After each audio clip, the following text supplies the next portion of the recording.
There is an historical analogy here, but it is not one that Bennett, Netanyahu, or any other Israeli leader wants to acknowledge.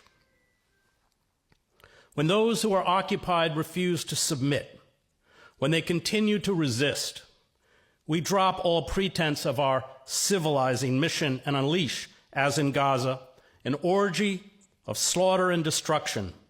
We become drunk on violence. We kill with reckless ferocity. We become the beasts we accuse the oppressed of being. We expose the lie of our vaunted moral superiority. We expose the fundamental truth about Western civilization. We are the most ruthless and efficient killers on the planet. This alone is why we dominate the wretched of the earth. It has nothing to do with democracy or freedom or liberty.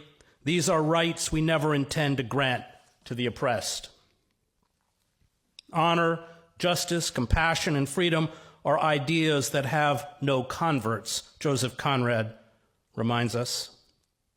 There are only people without knowing, understanding, or feelings who intoxicate themselves with words, repeat words, shout them out, imagining they believe them, without believing in anything else but profit, personal advantage, and their own satisfaction.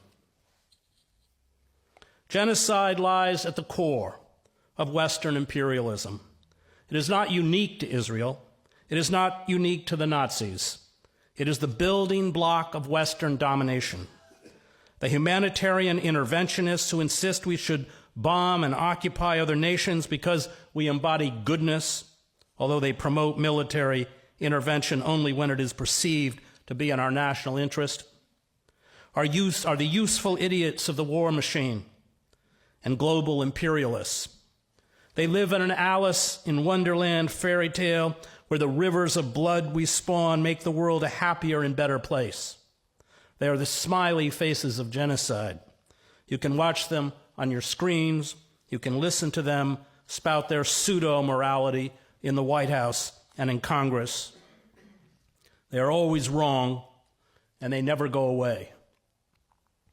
Israel, like all settler colonial projects, including our own, was founded on lies.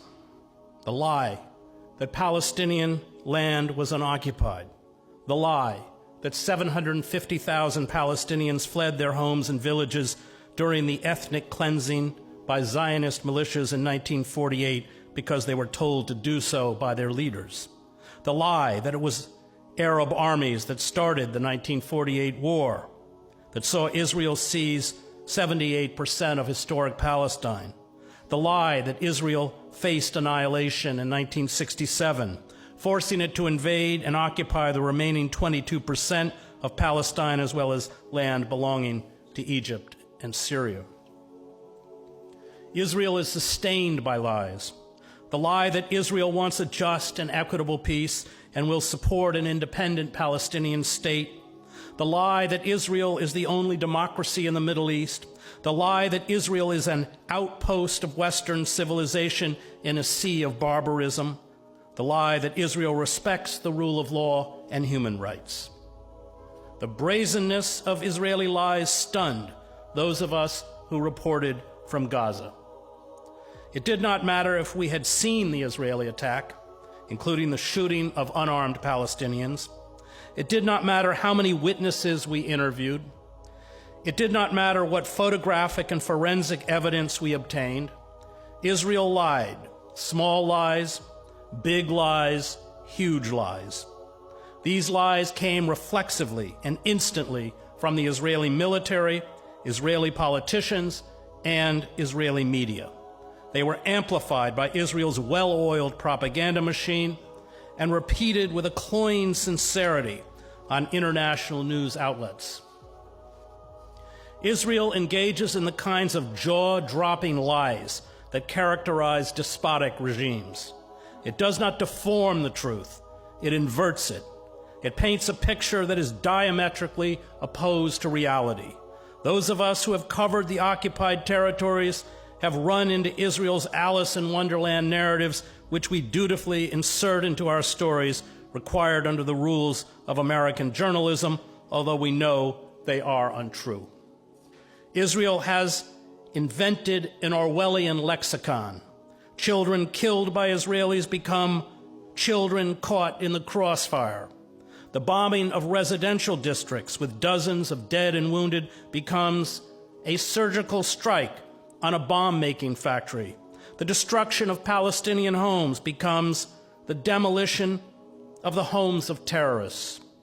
The big lie feeds the two reactions Israel seeks to elicit: racism among its supporters and terror among its victims. The big lie fosters the myth of a clash of civilizations, a war between democracy, decency, and honor on one side, and Islamic terrorism, barbarism, and medievalism on the other. The big lie abolishes nuances, ambiguities, and contradictions that can plague conscience. It is designed to create cognitive dissonance. It permits no gray zones. The world is black and white, good and evil, righteous and unrighteous.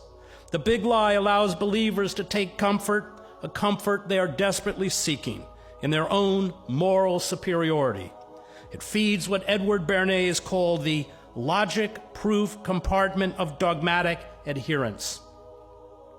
All effective propaganda, Bernays writes, targets and builds upon these irrational psychological habits. Israel's supporters do not want to know the truth. The truth would force them to examine their racism, self-delusion, and complicity in oppression, murder, and genocide.